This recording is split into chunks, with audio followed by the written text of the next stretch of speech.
You will win the war, not the battle. You don't never need to win another battle. Win the war. What's the war?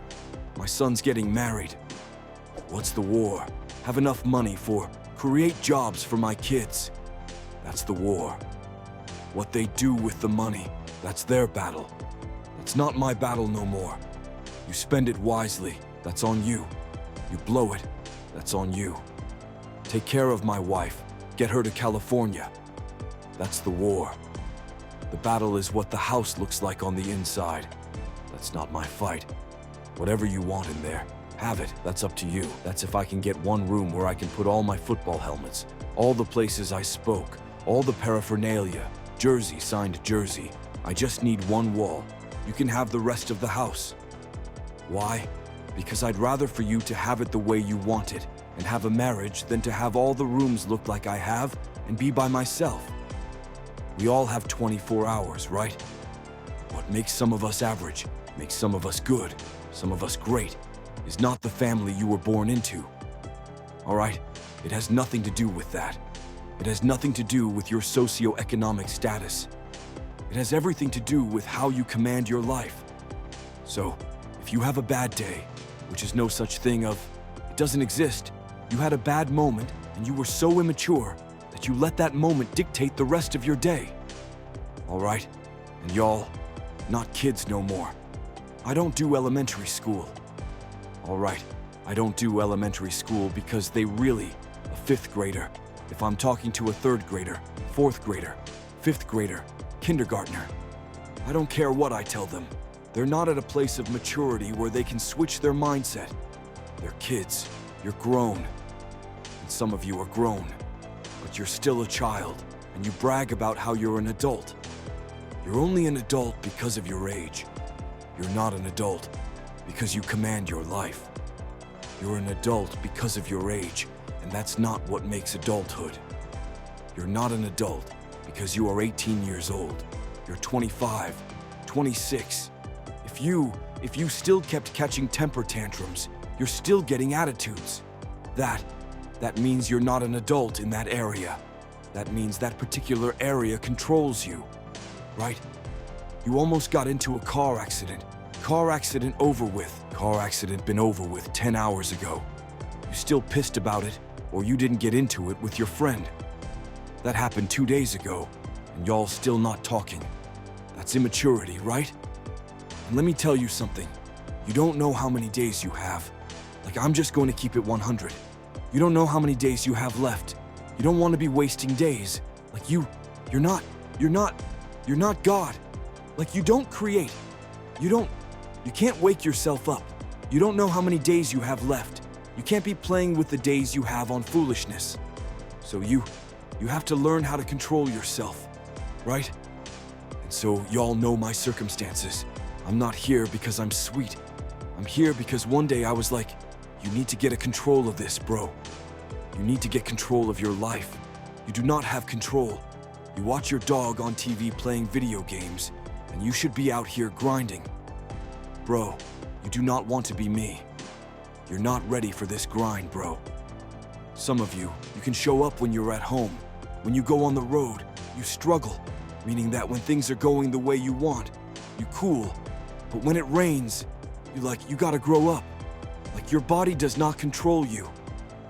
If I got to get up early in the morning and get the money, I'm a morning person. If I got to go play somebody in their hometown and they got a homecoming event, I'm about to come bring the E. Like, listen to me. Like, you got to stop playing. So, most of you, what happens is, when everything is favorable, you a beast. Make sure you understand what I'm saying. When everything is favorable, meaning like, whatever conditions you like, when those conditions are right, you a beast. But when the conditions aren't right, you get smacked in the face. You got to grow up. You got to be a morning person, afternoon person, night person. You got to be at home person, on the road person. You got to be when you feel good person, when you sick person, when you tired person. I took it offensive. My man looked at me. You tired. I'm like, bro, have you lost your mind? I'm about to kill it. I had to do back-to-back speeches. 4 o'clock to 5, then they wanted me to wait till 8 to start again. I had to sit there for 3 hours and wait. I'm like, let's go. Each one of us, the things that you don't have control over, is the things that's keeping you from being sweet. And at what point are you going to fight against that? That nature in you that you know? So if I was to ask most of you, you already know what your challenge is. You aren't dumb. You know what it is. You just don't fight it. And I'm challenging you to fight it. And the only reason you're having a bad day is because of what you're thinking about. Now, I read something that said that the human brain is phenomenal, and it could think like of a million and something different things, right? It's explosive. But the one thing it cannot do is it cannot think of 2 ideas at the exact same time. It does not have the capacity to think of 2 things at once. Now it has the capacity and the hour to think about a whole bunch of stuff, but at one particular moment, it cannot think about more than one thing. So if you're having a bad day or having a bad moment, it means you probably focusing on whatever that bad thing is. That's what you focusing on. That's why your life messed up, because you focus on the stuff that's wrong. You're not putting the same energy on what's right. And it's just weird how we are as humans. We notice the bad and we talk about the bad, but we don't notice the good, talk about the good. We don't harp on the good. And that's what you do wrong. You focus so much on the negative that you forget all the positive. And then when you do think about the positive, you're not putting the energy in the positive like you're putting in the negative. So, it's no secret. You are where you are because you're focusing on stuff you ain't got no business focusing on. Those of you who know anything about basketball in the United States, there was a guy once named Michael Jordan. And when Michael Jordan, at the end of the year, he would win. He would win what's called the shooting contest. And so, throughout the whole year, he might have averaged 32 points. He had the most points of any other basketball player as it relates to points in the game. If you paid close attention, the guy that was in second place might have averaged 30 points, and the guy under him might have averaged 29 points. Listen to me, this is important. But because Michael Jordan scored 32, he made millions more than everybody else because he was the top as it relates to scoring. For those of us who know about the game of basketball in America, for each shot, it's worth 2 points. So, on actuality, Michael Jordan only scored 1 more. Possibly. And I don't think he did. 2 more baskets a game than the average person. But this guy was a millionaire and made more money than anybody else because of 1 shot. You should understand this. He was known around the world as one of the most popular athletes in the world. Has made more money hand over foot than any athlete in the world. Why? Not because he made 10 more shots. Not because he made 5 more shots. The guy only made 1 or 2 more shots. Again, over the course of his career than everybody else. And he's better, makes more money, lived a better life than everybody because he sacrificed enough to get those 1 or 2 shots. And I'm telling you, you're not where you want to be financially, and it's not going to take 20 shots. You are not where you want to be in your marriage, and it's not going to take 20 shots. You are not where you want to be in your personal life. You are not the person you want to be, and it's not going to take you 20 shots. For some of you, it's 1 more shot. For some of you, it's 2 more shots.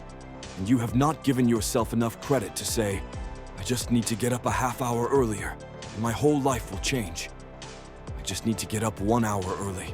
I just need to work 1 hour longer. You stop hitting that snooze button. If you were to make that one change, that one sacrifice, you would stop dreaming and start living it.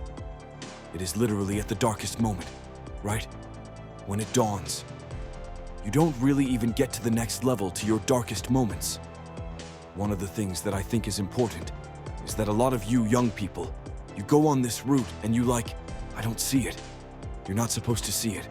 Like you're supposed to stay focused on what you focus on. When you get to where you get to, you understand why you were doing this in the first place. It is literally at the darkest moment. So that's why I'm saying, stop tripping when it gets dark. and you run it. You run it from your success. I never quit because I realized, like, why would you do something for 10 years then quit? Why would you do something for 11 years then quit? So, for a lot of you, if you was going to quit, you should have quit when you put your first grand in it. You like 000 deep. Nah, you like 800 hours deep into it. It only takes 10,000 hours. It is not the darkest moment. That's the problem. You the problem, and your perspective is the problem. You thought you was just going to have a dream and a goal, and you were just gonna wake up and just walk into the sunset. You're like dream. Boom. It don't work like that. You have a dream, and then life punks you. Life punks you and say, do you really want this? I'm going to give your wife MS. Do you really want this? 5 of your aunts going to die of cancer? Do you really want this? You're going to lose friends. Do you really want this? Your mama going to be pissed when you write the book about your family. Do you really want this? Do you really want this? Cousins going to abandon you. People that you used to be like this with going to think you bougie and don't want to deal with you. It's a part of it. But I pay too much. If I was going to quit, I would have quit in an abandoned building when I wanted to commit suicide and take my life. And I don't talk about that because I don't want to give nobody ideas. I should have quit when I heard my voice say, your mama doesn't want you. Your own daddy doesn't want you. Take your life. I threw that. So why am I going to quit over a grade? AF on a grade. Why would I quit? Because I didn't do well on a master's degree. Come on. And so, I'm telling y'all, you have come too far to quit. Now you have invested too much to quit now. You have lost too much to quit now. Get a reward for your pain. Don't cry about it. Don't whine about it. Get a reward for it. And guess what? People rock with me because I know what you've been through. And I didn't quit. I know what you've been through, and I didn't stop. I know what you've been through, and I didn't whine. You know what I did? I got my reward for it. And not only did I get a reward for it, my wife got a reward for it. My kids got a reward for it. They're going to live a different life because of what I went through. And had I quit, I would have been just like my father, who left me with nothing. I would have been just like my grandfather who quit. So, I've been in circles and in families and environments where people take L's. I don't take L's no more.